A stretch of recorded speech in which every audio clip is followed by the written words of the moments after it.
Hi everyone and welcome back to the Brick Bods. If you haven't already, don't forget to subscribe to our channel. You join me today for a review of the Great Western Brick Show 2023. We've talked a lot about it coming up, but it's finally happened and this is the entire show for you, so let's get straight into it. Now they offer a setup day on the Friday, but because we've got kids that we have to look after and pick up from school, logistics wise it's much easier to just turn up really early on the Saturday morning, and that is exactly what we did. We watched the sun rise, got to Swindon about 8 o'clock and set up the mock. But I'm not going to show you the mock now, I'm going to show you it as if you were walking around the museum itself. So you have to get through some of the museum exhibits first, but then you come out into Caerphilly Hall, I think it's called, with a big train in it, and lots of lovely Lego. So let's start with the very first mock. So this is Jamie's model, Jamie Douglas, and we saw this previously at Bricktastic. I'm still blown away by the size and just how you could even build something this sort of level. The number of trees in there, it's just amazing. Next we got the pinball, which I think we saw at the Bournemouth Brick Festival, but I annoyingly didn't come back and get footage of it actually working. It just looks amazing. I love the fairground element to it as well. It looks really good, so next time I see this I will make sure I get it working for you so you can see it properly. This was possibly my favourite display of the weekend. It was like a massive Duplo city scene. And I didn't even know they'd made a Duplo castle. They had trains, they had some of the old style Duplo people, the little troll people, mushroom hats and things, which I absolutely adore. They didn't have a Duplo sloth though, I was a little bit disappointed about that. But they had so much else. I mean, it was just vibrant. The only problem is the size of it. If you wanted to do this yourself, you're going to need a lot of space. But it was super awesome to see.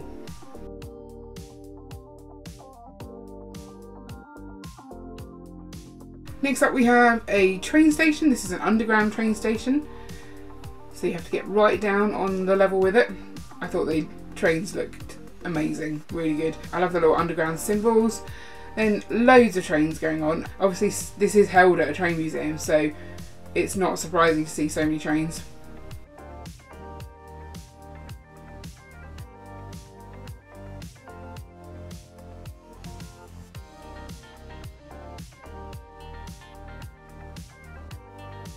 This is Lee Stanley. He has got a nice Avengers kind of scene going on, so some of the modulars and things, but then lots of action going on, people bursting through streets and stuff.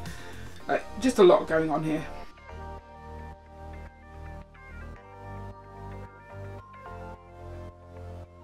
He's also done a Wednesday mock, and I've not personally seen Wednesday, but it's recognisable. And I love the way that he had it spinning around so you could see both sides as well.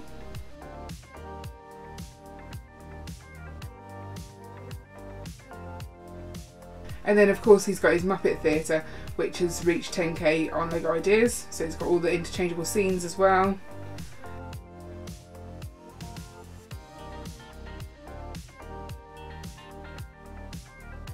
And then some more Marvel stuff.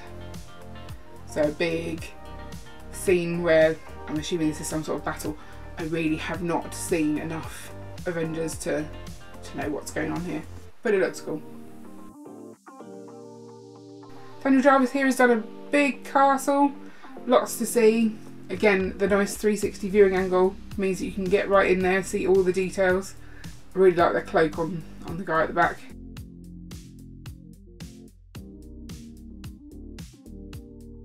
And then the ducks in the moat, I think, is my favourite detail.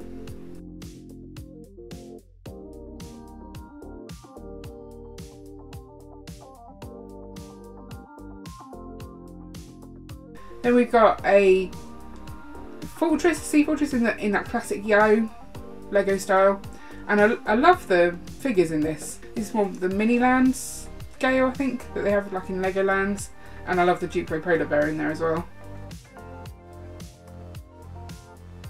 Then Simon Pickard, he's got all of his sort of medieval scenes here. So this is part of his collaboration that he did a couple of, maybe a year ago. The Leaning Tower of Pisa is possibly my favourite, even though it's the tiniest, because you can do stuff big scale and little scale. There's so much detail on those roofs.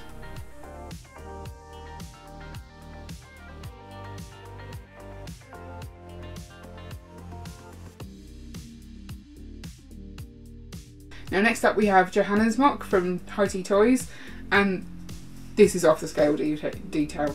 I mean, I'm loving this. And there's Ollie and Johanna there. They're time travellers within the mock themselves. And she's just poured her heart out in this. So Ollie did quite a lot of the outside detailing, like the rockwork and things, and the roofs of buildings, whereas Johanna's all about the interiors and the trees. I think she did most of those trees. But I really love the way they got the water coming out of that Salazar Slytherin's mouth there. And here's the interiors for you. So again, so much detail going on in there.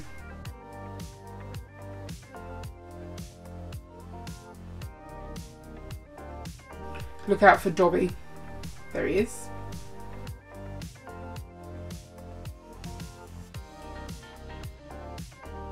And then this one, I really like this one. This is Bricks McGee, and he'd done like a art gallery. And so each of the pieces of artwork had its own little label. He's used some of the Disney 100 mosaic type set. I'm really sorry that the gold framed one with the pink background, I just didn't get close enough really to see what was in that. But then there's this Andy Warhol, the Marilyn Monroe portraits, and then a whole bunch of like Lego dots type things. Famous artworks all over, really well done. But yeah, I just couldn't get into that one to see properly. The lighting just was off. But some really lovely things, and the way that people are sort of standing around, it's a great mock. I really enjoyed that one.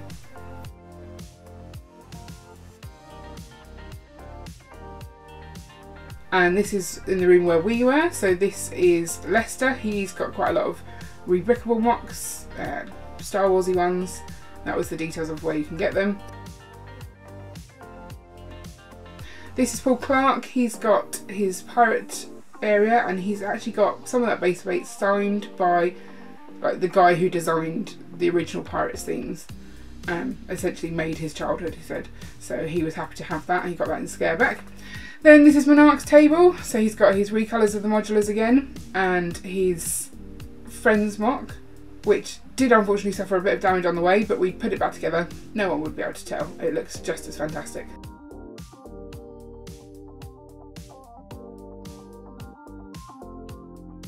So there's the brick bank as well, with the recolour. Then we've got James Gage here, who is a Marvel fan, lots of Marvel stuff, and I really like the lighting he's got in some of these. But he's also got his up house. So he bought this up house just before the Black Country Brick Show, built it at the show, and then he's modified it to be closed up and have a lot more balloons, and you can see one of the balloons has fallen off. He didn't dare put it back on because it's fragile. This is actually Brick Sheeper's Kevin, so if you need the instruction, find that at Brick Sheeper. Then we've got the minifig Who here. He's got all of his scenes from the previous shows, plus a couple of extras, because he just can't stop building. So this one where David Tennant is coming through the glass, that's a new one there. And he's also got some shelves in as well to add to it. We did have a little bit of fun playing about being as he was next to us, so we swapped out the third Doctor for an Elves character. That's purely because he put a TARDIS in ours, so we couldn't help ourselves. So here's the big reveal of ours. So we have 14, I think we worked out, Lego Elves sets in here, out of a possible 41, so we could have crammed in so much more. It's very colourful. We've got 2 dragons, 1 fire lion. You've got the one mountain, sort of the dark mountain, which is the evil mountain. A little goblin village at the front, and then the rest of it is all sort of the good side. So you've got Skyra's castle on the one side, the floating music shop as well. And this really came alive when I added the figures, and it was a difficult job adding the figures because obviously there aren't many characters in the Elves show, so you just get a repeat of the figures each time, and I just turned them all slightly different ways and things to make it so that it was less obvious they were the same. We also acquired a chicken during the weekend, which we housed in our crystal mine, and the kids loved this element. Our good friend Ollie, also known as Brickaskew, gave us a sig fig during the weekend, so we popped him into our mock. He's now a travelling salesman trying to sell his wares to the elves. So around the corner from our mock was a big train layout. They had a very complicated looking signal control point, I think this is, all made out of Lego. Just the things you can do with Lego is astounding. And there was a collaborative build. All of the local meetups for Brickish, they were meant to be putting together little sections of train bridges so they could do whatever they liked with the front of the build, and then the back had to be obviously the same format so that the train would run. This one here with the clawed, scary claw hand, that was the one that won. Unfortunately, we've not made it to our local meetup yet, but we will one day. And I loved how different all of these builds were.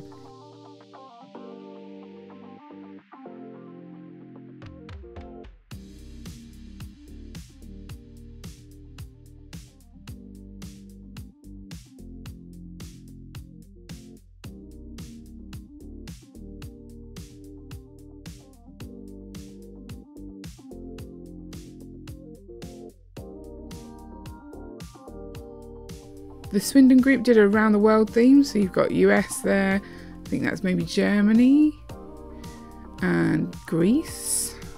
My knowledge is terrible, but the red one there is the minifig Who's, and that one came second.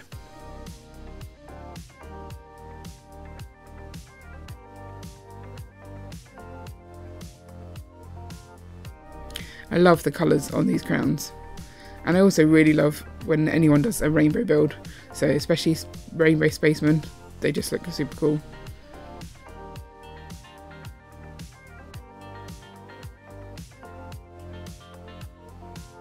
And I wanted to eat that ice cream.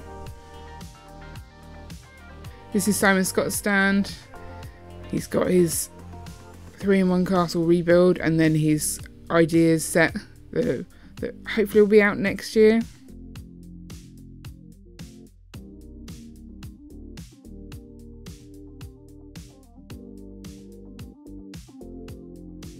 He's also got his Indiana Jones setup as well. I think there's a new one in there from the latest film.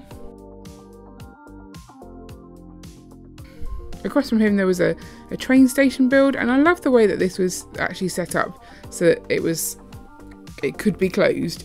It looks easily transportable. You sort of just close it up, put it in the back of your car, and it looks pretty solid. But the interior details, I love them. It looks so good. This staircase as well.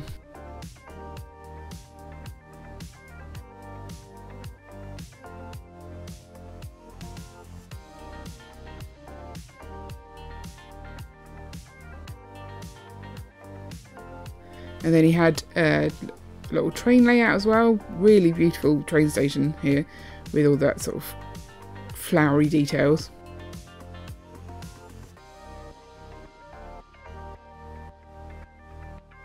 And then he got loads of maps printed as well. And I'd pause the video here and have a look because there's so many train brick puns that I was there for ages looking at them all. I thought it was hilarious. Let me know in the comments below which is your favourite brick train pun.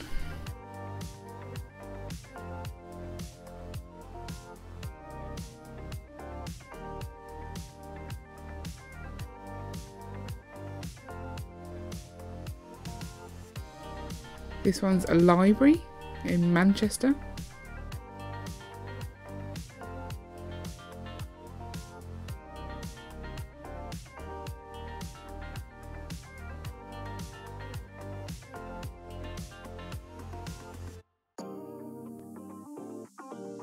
So here are the public enjoying the robot battles. I think I'm going to put the robot battles in a separate video so that this video isn't quite as long. This is King Oldendorf's build. He put together sort of a medieval scene and it's crammed full of details.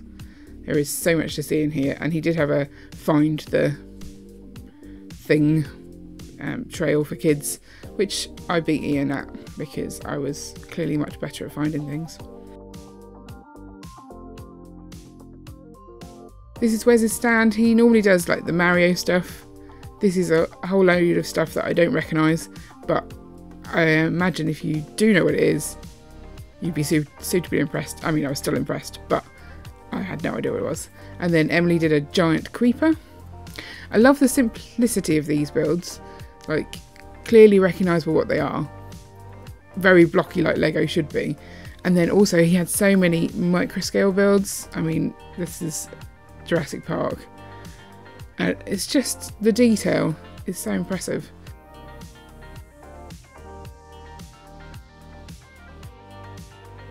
And then he had his own little 8-bit Indiana Jones.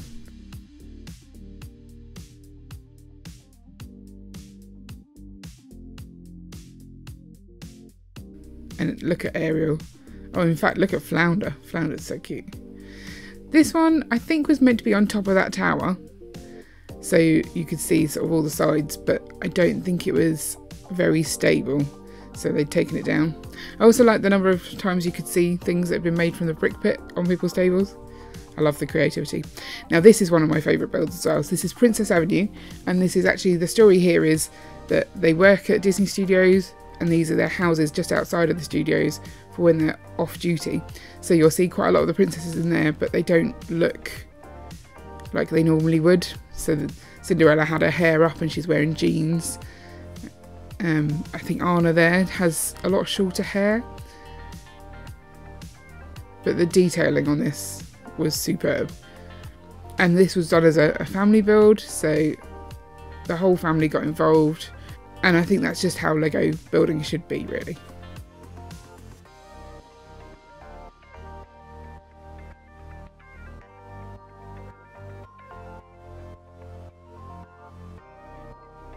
There's Roadrunner there. Beep beep.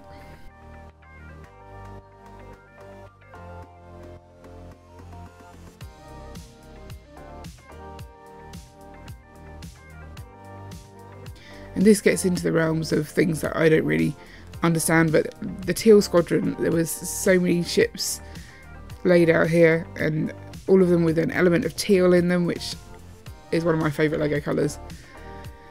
Such amazing builds, and so much detail in like the write-ups, so that you could stand here and read all of these and get the real story. I really love that part there, the sort of little house part.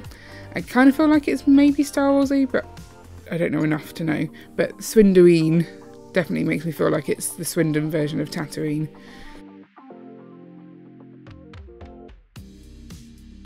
Now this is a kind of elves tree landscapey part, and this is one of my first favourite builds from going to shows. This is actually its last outing, I believe.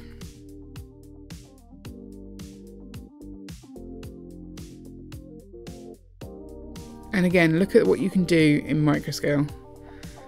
So impressive.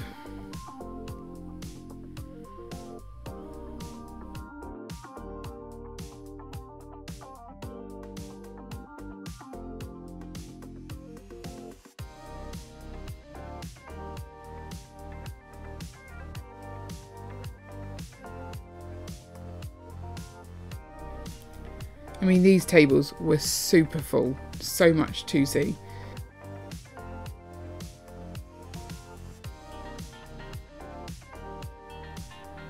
So there it is, spinning around. It's actually a very impressive feat of engineering. And the light looks awesome. This was a chaotic build to watch, but really fun. Now, again, I'm no Star Wars fan. I'll say it again because I can't help it, but the detailing on these and the shapes that they've got in those faces, super impressive. Also, Johnny 5, best robot ever.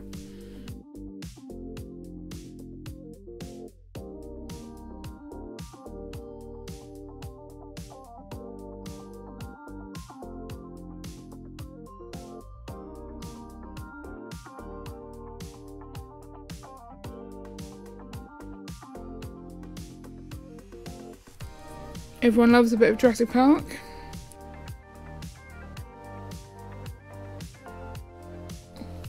Although I still think that this dinosaur looks weird. Its neck is just weird. And then we've got this runaway train, which was properly nippy. Went so fast around that track.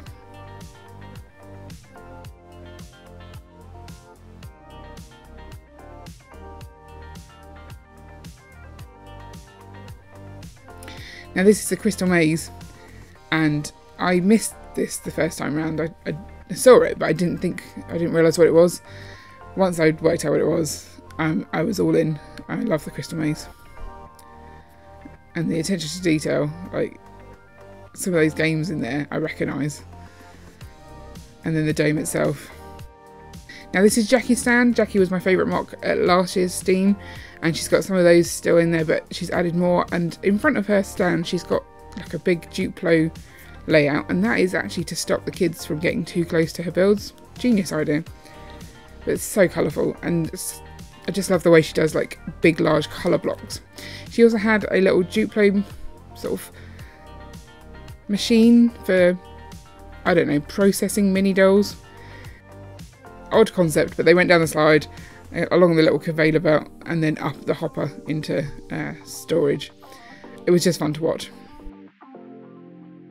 Now these are all not quite the big fig standard size, they're sort of medium fig, very impressive.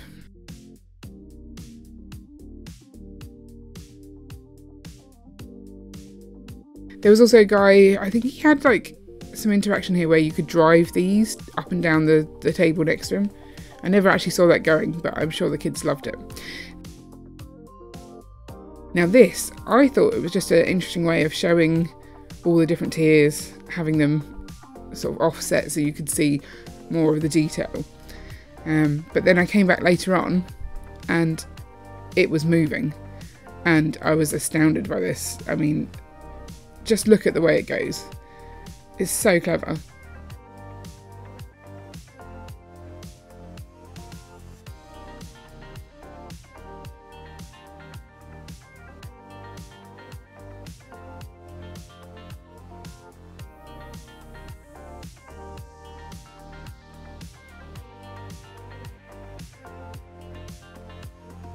Micro scale Star Wars things there, I think. And then The Last of Us.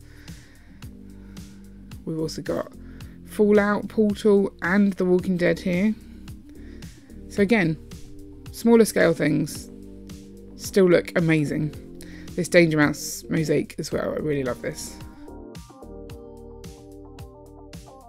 Now, the London AFOLs lug decided to do a massive White Castle collaborative build, and there were so many builders involved, so many pieces. This stairwell itself didn't make it in one piece, but then they used that to sort of show the insides, which was quite useful. Then it's obviously got a whole load of keep inside, and that was fully filled with loads of automation in there, people running about, lots of storytelling. They also had a fully automated drawbridge and gate, and in fact there was 2 gates on there. So the gatehouse, it was a simple tablet they had on there, and you could lower the drawbridge, raise the portcullis, that's the word I was looking for, and it's pretty impressive actually. I love it when there's interaction with the builds.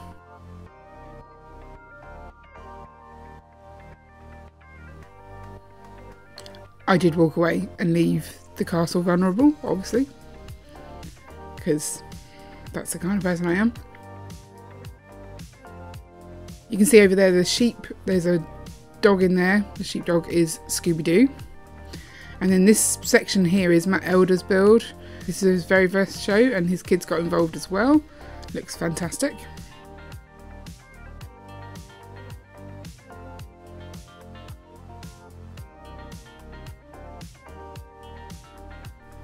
So here's all that detail inside the keep.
I'm really loving the giant Lego candles here, and they were quite useful in the evening for the AFOL dinner because there was no lighting outside.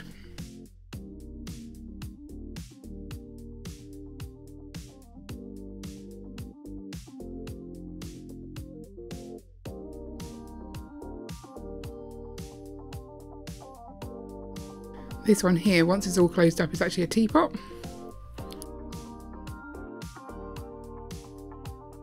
Some more train layouts. Obviously, again, this is at the Steam Museum. Trains are a big thing. But I'm loving the colours here. Super bright, nice and red. And the good use of the Rebuild the World advert there on the billboard.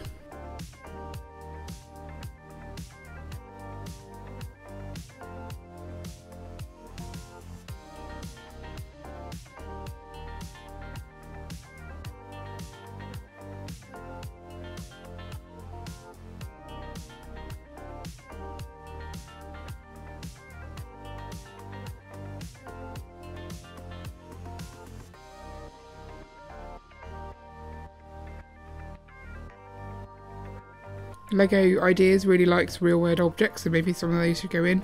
And this was fun, an actual working coin pusher. I enjoyed playing this.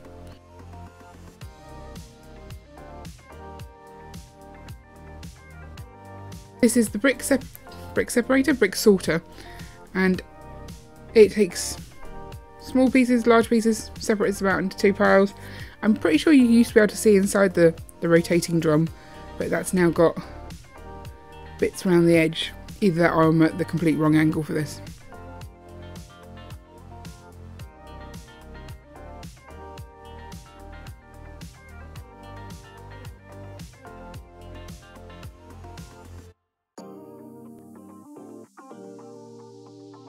So these guys sell all sorts of different Lego motors, or third-party motors.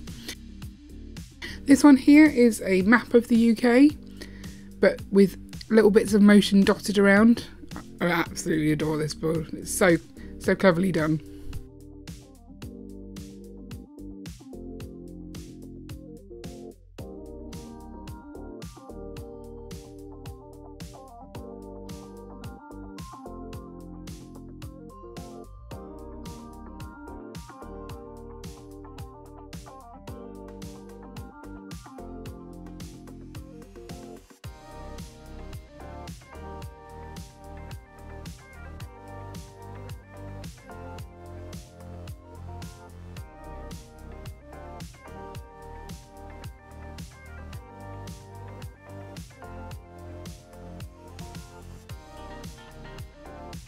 So we had at least 3, I think, very large scale train layouts. So here's one of them. So many trains.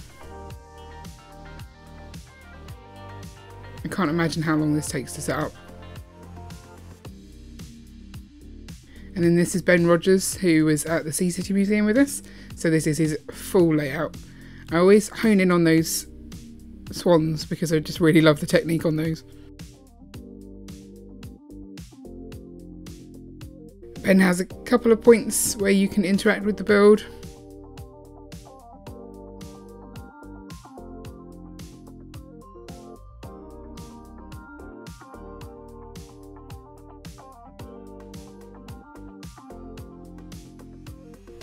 So down here is a little garage, and the lights come on and the mini goes up so you can get underneath.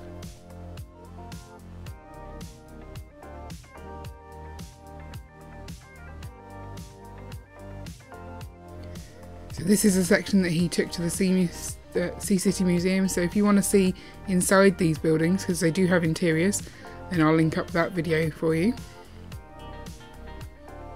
And of course here's the zombie popping out of the grave as well, that you can trigger.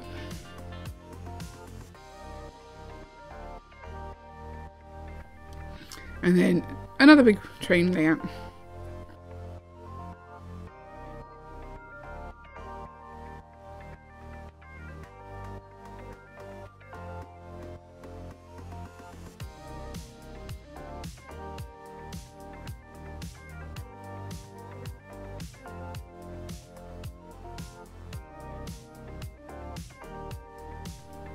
love the use of baguettes here on that building.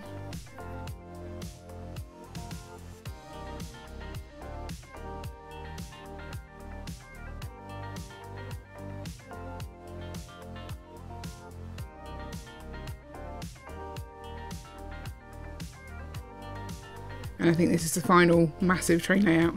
I love this one because it has the number of crashes and the kids can control those. They've managed to, I think it's the Scale Electrics controllers. There was a book collaborative build, so this one is obviously Animal Farm, 4 legs good, 2 legs bad. Then War of the Worlds in a book as well. Harry Potter. And then I'm not entirely sure what that one was. A lot of construction here going on. And that is all of them. I think I did miss one. I'm really sorry to that person for missing it. It was an absolutely fantastic show. So much to see. I know this has been a long video, but I really wanted to share everything I could from the show. I think my favourite build was the Duplo, I'm afraid, because it was so much fun. And all it's made me want to do is go out and buy lots of Duplo, which I'm not allowed to do. So let me know in the comments below what your favourite one was. Also, if you want to see other show reviews, then I'll link up our playlist at the end. And don't forget to like and subscribe so you never miss an update. Also, if you want to get 10 tickets to use in our fairground, the word to put in the comments is pinball.